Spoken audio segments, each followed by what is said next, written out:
The torchlight flickers across the hall, and all eyes fix upon the object in the center. A coffin, but not of wood or iron. This one is made of glass.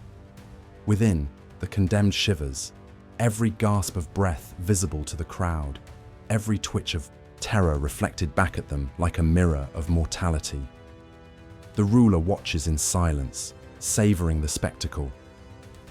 This was not execution by sword, nor fire, nor rope. This was theater, terror encased in crystal.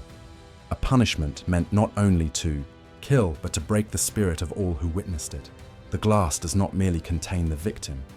It magnifies their suffering, turning agony into spectacle. This was no ordinary punishment. It was a nightmare made flesh. History remembers its horrors in fragments, whispered through court records and travelers' tales, but the story of the so-called glass coffin lies buried at the edge of memory. Few historians speak of it, and fewer still believe it ever existed. Yet the legend persists, an execution so strange, so grotesque, that it seems to blur the line between history and nightmare. Tonight, we step back into an era where rulers wielded cruelty like a crown, where paranoia reigned, and where a single misstep could land you in a coffin that let the world watch you die. The setting is the East. Empires forged in fire and conquest, where courts glittered with jewels but reeked of betrayal. This was an age of absolute power, when monarchs and khans believed themselves to be gods upon earth. To question their authority was to risk torture beyond imagination. And yet, amidst all the horrors recorded, flayings, impalements, live burials, one stands apart: the tale of the glass coffin. Its victims were not hidden away underground, nor left to rot in some forgotten cell. They were displayed, elevated, transformed into ghastly exhibits of living death. Picture the political stage: a ruler beset by enemies within his own palace walls, courtiers whispering of rebellion, generals plotting treachery. In such a climate, terror became the strongest weapon, and so the glass coffin emerged, a punishment not for common criminals, but for rivals, traitors, and those who dared offend the crown. It was a sentence crafted with precision: suffocation in plain sight, despair magnified by transparency, death stripped of dignity. What makes this story all the more haunting is how it dissolves into uncertainty. Some chroniclers insist it was real, recorded in obscure manuscripts now half forgotten. Others dismiss it as myth, a fever dream of storytellers seeking to outdo tales of impalement and immurement. But truth or legend, it endures because it strikes at the most primal of fears: to die slowly, helplessly, with the entire world watching. In the next moments, we will uncover the roots of this disturbing tale, who wielded it, why it existed, and what it reveals about the nature of power. We will step into courts where loyalty was a fragile mask, and where cruelty was sharpened into a political tool. But be warned, the glass coffin is more than just a forgotten punishment. It is a symbol of paranoia, a reflection of rulers driven, mad by fear, and a reminder that history's darkest chambers are never as far away as we imagine. And this is only the beginning. For the real horror is still to come. Power in the East was never held gently. It was seized, wielded, and defended with blood. In the shadow of gilded thrones and perfumed courtyards, rulers crafted authority not through love or trust, but through terror. The monarchs who presided over these courts understood one eternal truth: fear was the most reliable servant. Gold could be stolen, armies could rebel, but fear, it lodged itself deep in the human mind, unshakable and absolute. This was the age of paranoia. A ruler's smile concealed suspicion. Every gesture of kindness might be a prelude to betrayal. Rule was to suffocate beneath endless whispers. Which noble plotted treason? Which concubine carried poison in her sleeve? Which general would ride under another banner before dawn? These questions gnawed at the sovereign's soul until cruelty itself became a language of survival. Executions were no longer simple acts of justice. They became symbols, rituals designed to send messages far louder than words. The glass coffin was the perfect tool in this theatre of dread. Unlike the sword, which dispatched swiftly, or the rope, which offered silence, the coffin spoke constantly. Its transparency amplified suffering. Its slow, suffocating death echoed through the palace walls long after the victim's final gasp. A ruler needed no decree when a condemned official could be paraded before the court, sealed in glass. His terror reflected in the horrified eyes of those still free. It was not merely punishment, it was domination. Courtiers, who once boasted of their favor and influence, found themselves reduced to trembling spectators. At banquets, where laughter once masked deceit, every toast became a test. Who would raise their goblet first? Who would hesitate? Even hesitation could be fatal. It was said that servants who dropped a dish or faltered in song would glance at the coffin as though already rehearsing their fate. Paranoia was contagious. It seeped into every chamber, every feast, every whispered conversation. Humiliation was as important as pain. The ruler understood that a noble stripped of dignity was a sharper warning than a corpse hidden in a ditch. So, punishments often began in public. An accused counselor summoned before the court, his charges read aloud in a voice dripping with irony. The monarch's gaze would linger on each trembling official, reminding them that today's laughter could become tomorrow's wail. And when the sentence came, the glass coffin, every witness absorbed the message. Loyalty meant nothing. Survival was all. Fear became ritualized. Soldiers drilled not only in combat, but in silence, ordered to stand, unmoving, as a comrade, suffocated before them. Courtiers forced themselves to smile as the condemned beat upon the glass. Religious figures prayed loudly for the ruler's wisdom, even as they secretly questioned whether such cruelty had crossed the boundary between divine justice and madness. Fear was no longer just an emotion, it was an institution. Yet, beneath this iron mask, cracks formed. No court can sustain constant terror without consequence. Some nobles grew fanatical, seeking to outdo one another in displays of loyalty, denouncing even their friends to prove devotion. Others withdrew, hollow-eyed, speaking only in the safest phrases, avoiding eye contact as though any spark of humanity might betray them. And in the private chambers of the palace, conspiracies began to fester. The glass coffin, meant to secure power, planted seeds of rebellion. Each time it was used, the ruler's grip tightened, but also grew more brittle. The silence of the court became deafening, as though everyone awaited the moment when the glass would turn against its master. The sovereign, blinded by paranoia, mistook this silence for obedience. He did not see that his greatest weapon, the spectacle of fear, was also his greatest weakness. And though he reigned as master of life and death, his reflection in the glass betrayed the truth. He too was a prisoner of the coffin, bound not by locks, but by his own unrelenting dread. The night of the execution arrived with a silence more suffocating than any shout of rebellion. The palace courtyard, usually alive with music and revelry, had been stripped bare. No banners, no feasts, no dancers. Only the glass coffin stood at its center, gleaming under the moonlight like an unnatural jewel. Soldiers lined the perimeter, spears upright, their faces pale and unreadable. Torches hissed in the darkness, their smoke coiling upward as though the heavens themselves recoiled from what was about to unfold. The condemned was not a common thief, nor a petty traitor. He was a nobleman, a man of learning and stature, whose only crime was whispering doubt too loudly in the wrong ear. His name had once carried respect in the court, but tonight it would be reduced to ash. Dragged forward in chains, his robes torn, he trembled not from cold, but from the awareness that every eye was fixed upon him. His fate was not to die unseen. It was to serve as the ruler's living sermon of terror. The coffin loomed like a monstrous relic. Its panels of glass, reinforced by iron clasps, reflected his terrified face from every angle. It was a prison that gave no shelter, no shadow to hide in. Even before he was forced inside, the crowd could see the sweat beading on his forehead, the tremor in his lips, the desperate glance skyward as if some god might intervene. But none did. The ritual was precise. Guards opened the coffin with deliberate slowness, the screech of the hinges cutting the silence like a blade.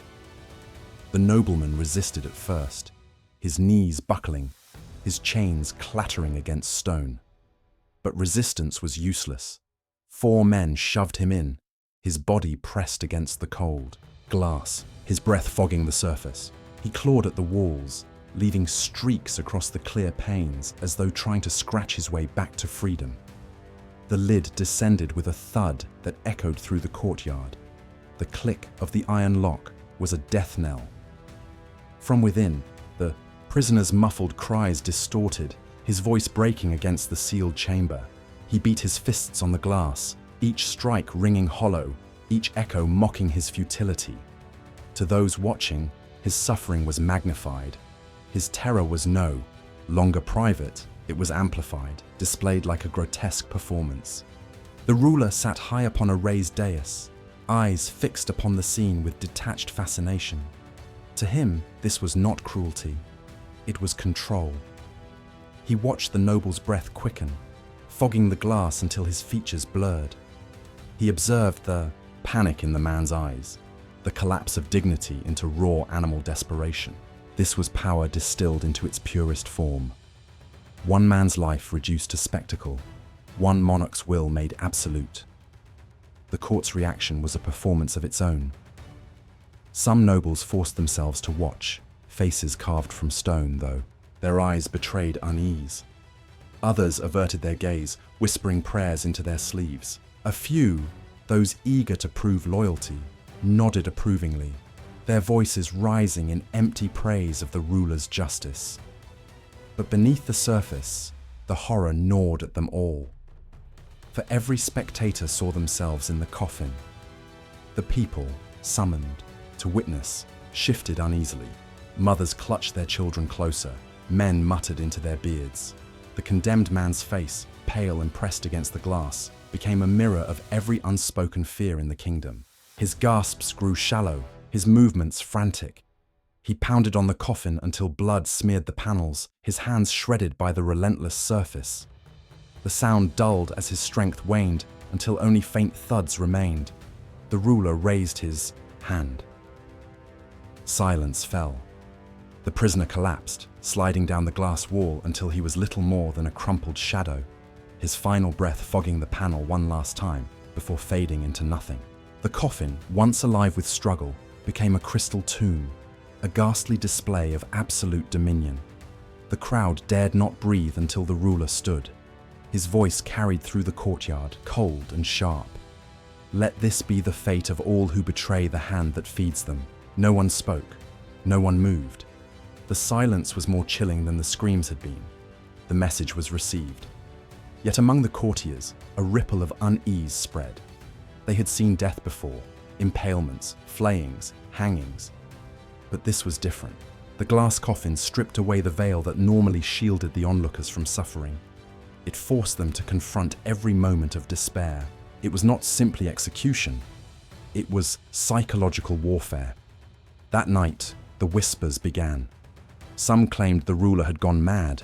Others believed he was testing his court, measuring their fear. But none could deny the truth. A new chapter of horror had been written, and its image could never be forgotten. The nobleman was gone, but his reflection lingered. And for the courtiers, the question was no longer who would be next, but how soon. In the days following the execution, the palace no longer felt like a place of grandeur. It was a labyrinth of whispers, corridors heavy with fear, and chambers where silence seemed more dangerous than speech. The glass coffin had not only killed a man, it had killed trust itself.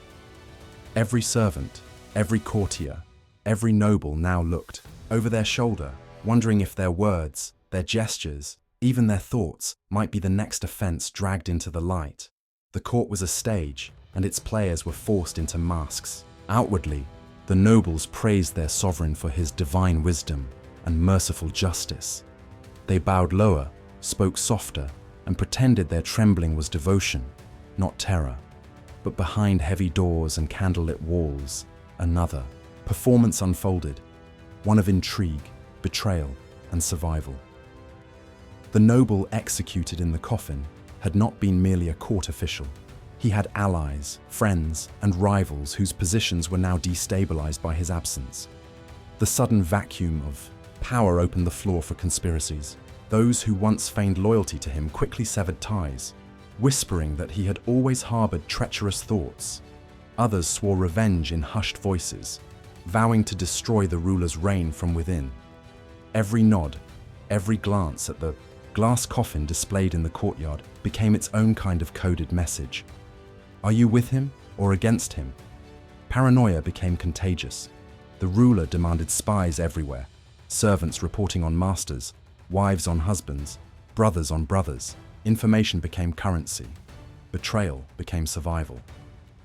One whisper in the wrong ear could see a man rise to prominence, while another could send him spiraling into the coffin.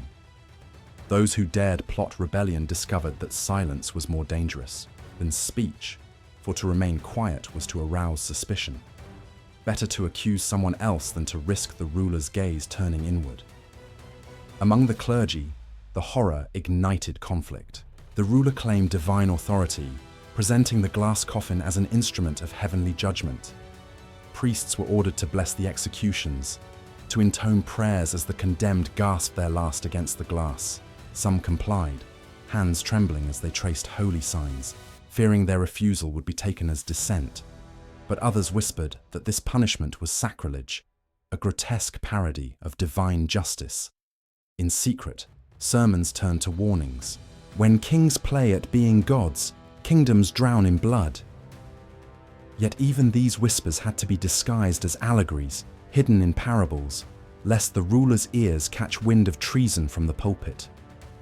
What made the scandal unbearable was its visibility. Unlike bodies left hanging on gallows or rotting in ditches, the victim's demise was etched into the minds of every witness. Courtiers could not drink wine without remembering the man's lips pressed to the glass, gasping. Servants could not polish windows without recalling his bloody palms. The punishment had crossed a boundary, transforming execution from necessity into obsession, justice into theatre. The glass coffin did not merely kill, it branded memory. But with memory came conspiracy. Within weeks, hidden alliances began to form. Noble families who had long despised one another now shared a common fear. The ruler had shown that no one, not even the highest born, was safe. And so quiet vows were exchanged in shadowed corridors. We cannot wait until he looks our way. We must strike first. The Queen's attendants whispered their own stories. Some claimed she begged her husband to abandon the practice, fearing that it poisoned both court and kingdom. Others believed she secretly encouraged it, using the terror to consolidate her own influence. Her position itself became suspect, with rumors swirling of affairs, bribes, and secret letters to foreign courts. The glass coffin cast suspicion upon everyone, even those closest to the throne. Among the common people, scandal traveled faster than decree. The markets buzzed with tales of the coffin, each retelling more grotesque than the last. Some swore they had heard the noble's spirit scratching against the glass at night. Others claimed to have seen the ruler visiting the coffin alone, staring at his reflection as though trying to silence the ghosts within. The story became both legend and curse, and the palace found itself trapped in the very spectacle it had created. The ruler believed he had tightened his grip on power. Instead, he had sharpened the blades of his enemies. Each execution only fed the whispers. Each display of terror only multiplied the alliances formed in darkness. And while he sat upon his throne, convinced that the silence in his court was obedience, it was in fact the silence of waiting knives. The glass coffin had begun as a tool of control. But now it was a beacon, illuminating the court's fractures, betraying the ruler's madness, and drawing every shadow closer to rebellion. And though no one dared speak it aloud, the truth simmered in every heart. Sooner or later, the coffin would demand its ultimate victim. The execution did not end with the nobleman's last breath. It lived on, in the memory of those who saw it, and in the whispers of those who heard about it secondhand. In the palace, the glass coffin was an ever-present reminder, a glimmering monument to fear. Outside its walls, the story spread like a plague through streets, taverns, and marketplaces, twisting as it traveled, taking on the shape of myth and curse. Among the common people, the horror became a tale to hush children at night. Mothers would warn their sons, "Speak no ill of the king, or the glass coffin will take you." Children dared each other to knock on the palace gates and listen for the muffled cries of spirits still trapped inside. Merchants embroidered the tale with each retelling, until the condemned noble's final gasps were said to echo from the glass long after his body was removed. The punishment had been designed as a spectacle of terror, and it succeeded far beyond its intended audience. For the nobility, the coffin was not folklore. It was a threat carved into their daily existence. Every banquet, every council meeting, every audience with the ruler carried the unspoken weight of that coffin. A laugh too loud, a hesitation too long, a letter intercepted. Any of these could be grounds for accusation. Where once nobles had competed for favor with wit and wealth, now they competed for survival by loudly denouncing one another. Families divided against themselves. Sons betrayed fathers, brothers betrayed brothers, each hoping to deflect suspicion. The glass coffin had turned politics into cannibalism. Religion, too, found itself ensnared in the spectacle. Officially, priests declared the punishment an act of divine justice, a visible purification of sin. Just as glass reveals what lies within, they proclaimed, so too does the ruler reveal the treachery in men's hearts. But privately, unease grew. The scriptures spoke of judgment by heaven, not by human hands pretending to be divine. Some clerics whispered that the coffin was a mockery of the sacred, a blasphemy against both mercy and death itself. In hidden sermons, disguised as allegory, they warned that rulers who imitated gods would meet godlike destruction. Myths sprouted around the practice, blending terror with superstition.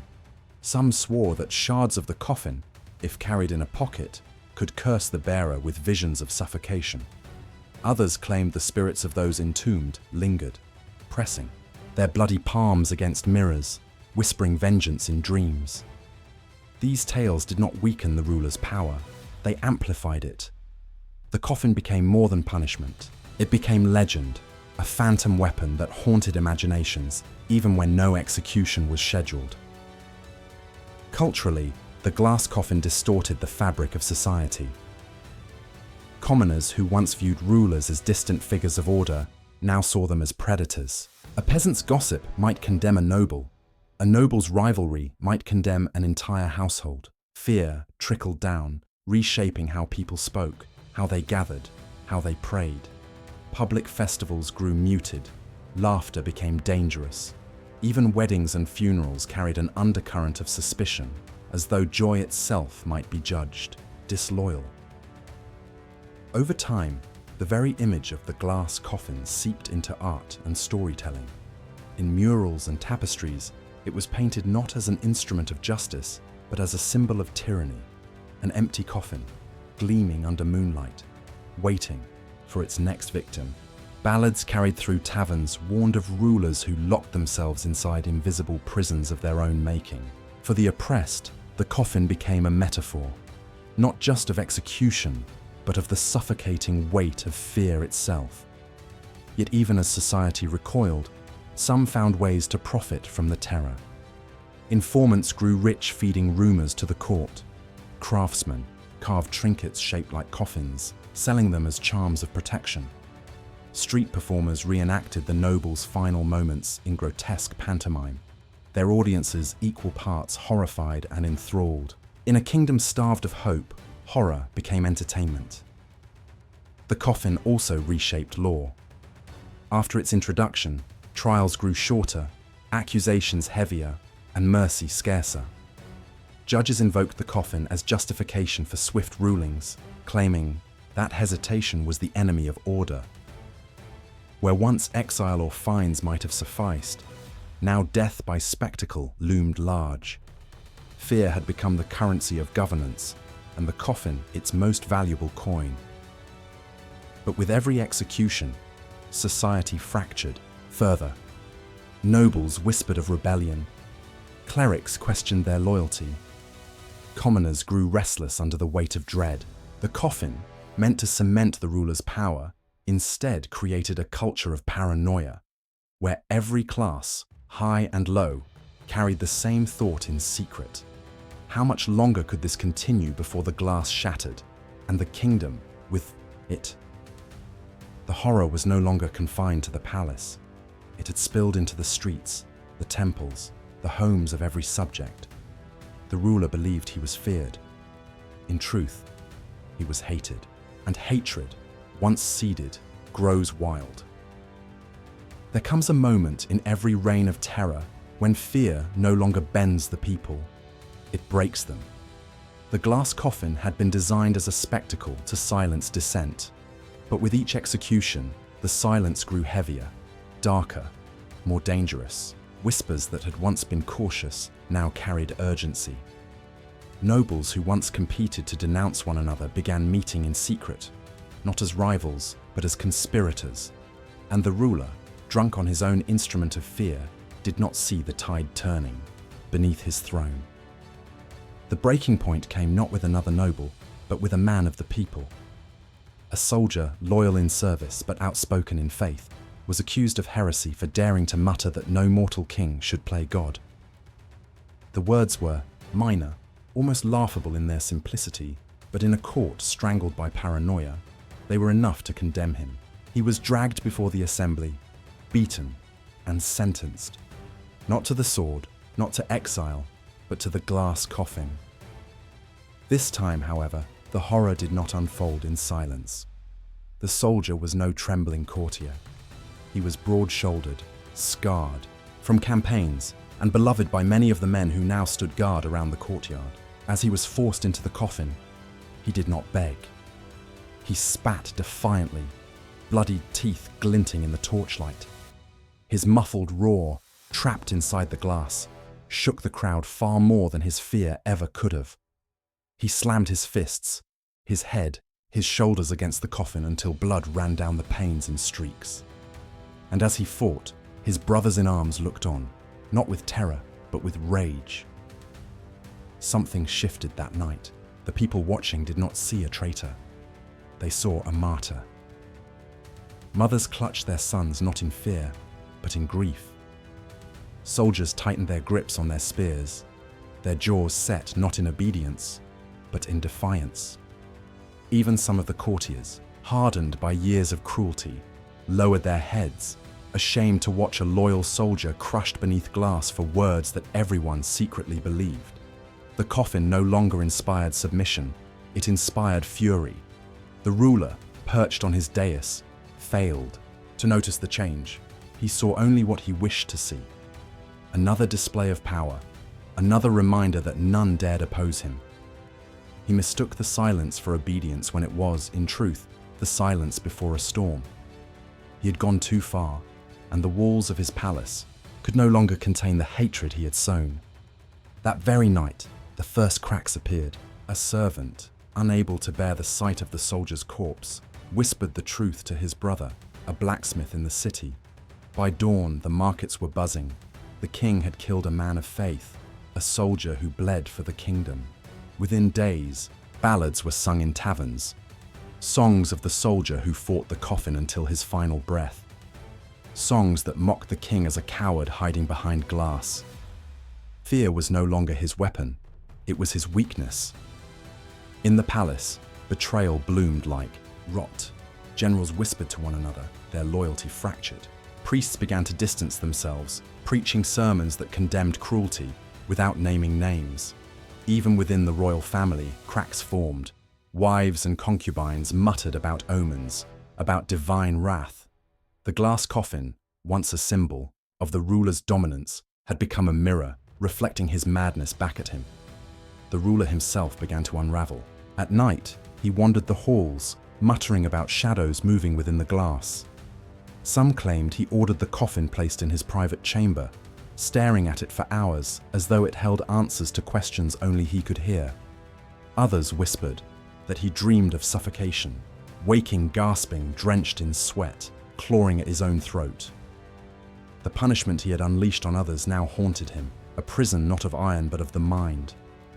The rebellion did not erupt in a grand battle, but in whispers sharpened into knives. Guards once loyal to him turned their spears inward. Doors once barred to conspirators were opened by trembling hands, desperate for change. When the moment came, it was not with the sound of trumpets, but with the quiet creak of the coffin's hinges. Some chroniclers say the conspirators dragged the ruler to the courtyard, the very place where so many had perished. They say he screamed and fought, begging as he had forced others to beg.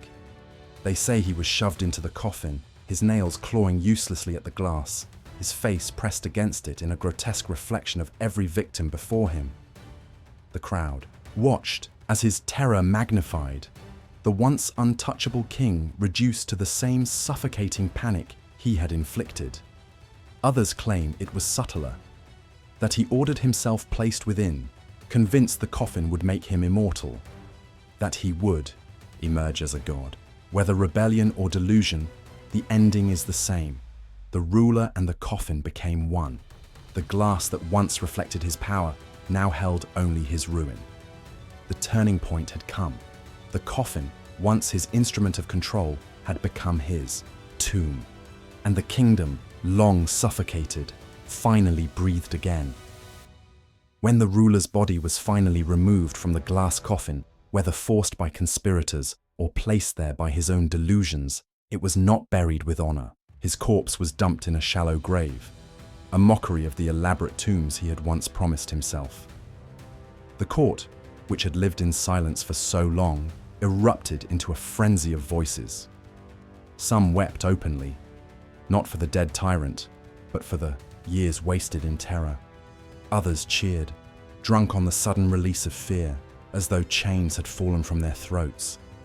The palace was cleansed. The glass coffin, once a weapon of dread, was shattered in the courtyard with sledgehammers and torches. Its shards glittered on the stones like scattered tears, and commoners rushed forward to snatch fragments as relics. To some, they were charms of protection. To others, symbols of defiance, proof that no tyranny was unbreakable. For weeks after, pieces of the coffin changed hands in markets, carried like talismans against rulers who might forget the lesson. Politically, the fall of the ruler sparked upheaval. His allies, once feared, found themselves hunted, their names cursed in the streets. Some fled into exile, others were dragged before makeshift tribunals and condemned for their part in sustaining the reign of terror. Those who survived rebranded themselves as victims, insisting they too had lived in fear, that they had only bowed to survive. History is kind to those who rewrite it fastest, and so the courtiers scrubbed their hands clean of blood, leaving the dead to shoulder the weight of guilt. For the people, the legacy was more complicated. The glass coffin was remembered not only as cruelty, but as a mirror of their own helplessness. Some questioned how they had let it continue for so long. Others comforted themselves with the belief that resistance had always been impossible until the right moment. What mattered was that the symbol of terror had been destroyed, and yet, in their stories, the horror lingered. Children grew up hearing ballads of the soldier who defied the coffin, of the noble who gasped his last breath against its walls, of the tyrant who finally perished within the very tomb he had built. The coffin became legend, a warning passed down through generations. Beware the ruler who believes himself a god. Historians, writing decades or centuries later, struggled to separate fact from myth. Some chroniclers recorded the tale in meticulous detail, naming victims and dates as though to prove its reality. Others dismissed it as allegory, a fable, concocted by enemies to tarnish a monarch's memory. Archaeological digs in the region turned up fragments of thick, glass-like material, though whether these were remnants of windows, ritual vessels, or the fabled coffin itself could not be proven, scholars argued endlessly. Was the glass coffin a real instrument of torture, or a metaphor crafted by storytellers to embody the suffocating weight of tyranny? Regardless of its factual truth, its symbolic truth endured. Later rulers, even those with no love for mercy, learned the lesson. They still killed, still punished, still silenced dissent. But rarely did they make a spectacle so grotesque that it united fear into hatred. Fear was a weapon, but as the glass coffin proved, it could backfire when wielded too zealously. Better to execute quietly, to disappear enemies into dungeons, than to build a transparent monument to cruelty that haunted both victim and spectator. And yet, even centuries later, the story returned whenever rulers overreached. Writers invoked the coffin as shorthand for excess, warning that a king who crushed his people too openly would end entombed in his own terror. Rebels sang of it in taverns, reformers spoke of it in sermons. The coffin became less a punishment and more a metaphor, an eternal reminder that cruelty magnified is cruelty doomed. Perhaps the most haunting legacy lies not in history books, but in psychology. The glass coffin captured a primal fear: to suffer visibly, to die slowly, to have one's last breath become a spectacle. It was not the quick strike of the sword, but the drawn-out annihilation of dignity. Even today, when people speak of suffocation, political, emotional, or literal, the metaphor of the glass coffin surfaces, a prison where everyone can see you, but no one can save you. The kingdom that birthed the horror would never truly outlive it. Though rulers changed, dynasties rose and fell. The memory of the glass coffin seeped into their identity. They became a people defined not just by conquest and culture, but by a cautionary tale of what happens when fear becomes obsession. The tyrant was gone, but the coffin remained, if not in form, then in memory, in song, in warning. And like the shards scattered across the courtyard, its story cut deep, leaving scars that no dynasty could erase. The image lingers long after the story ends. A man pressed against cold glass, his breath fogging into nothing, his final struggle, magnified for all to see. The glass coffin was more than execution. It was humiliation, spectacle, and domination all fused into one, a punishment designed not only to kill, but to strip away dignity until nothing remained but terror. Whether it was a true historical practice or a legend whispered into being, its horror lies in how vividly it captures the darkest instincts of power. What makes the coffin unforgettable is not only the cruelty of the ruler who used it, but the reflection it casts on all of us. To watch suffering and do nothing, to stand in silence as another human being gasps for air, is itself a kind of imprisonment. The courtiers who forced laughter, the priests who blessed the ritual, the soldiers who stood guard with eyes averted, they, too, were trapped in invisible coffins, bound by fear as surely as the condemned was bound by glass. Centuries may have passed, but the psychology remains chillingly familiar. Today, we see different kinds of glass coffins, regimes that imprison dissenters in front of the world, governments that use surveillance to suffocate freedom, leaders who weaponize fear to keep entire nations silent.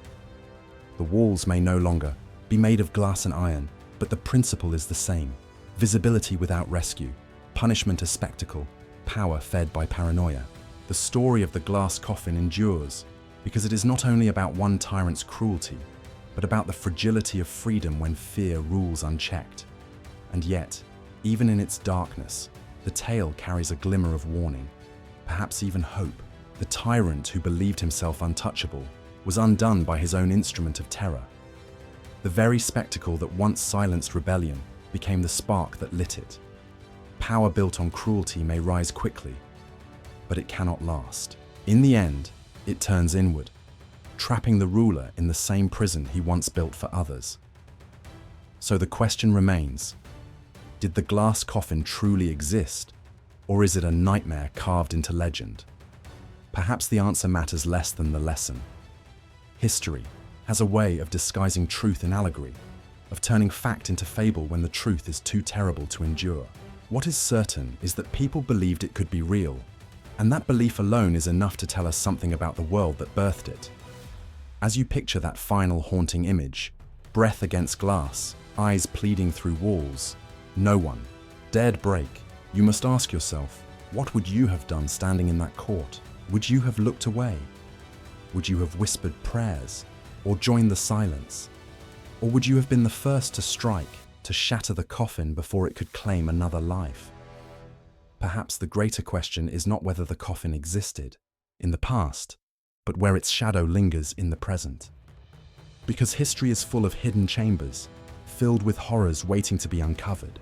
And if the glass coffin teaches us anything, it is this: power unchecked is always building its next prison. What other disturbing secrets still lie buried in history's dark vaults? What other nightmares, long forgotten, are waiting to be dragged into the light? The glass coffin may be shattered, but its reflection is eternal.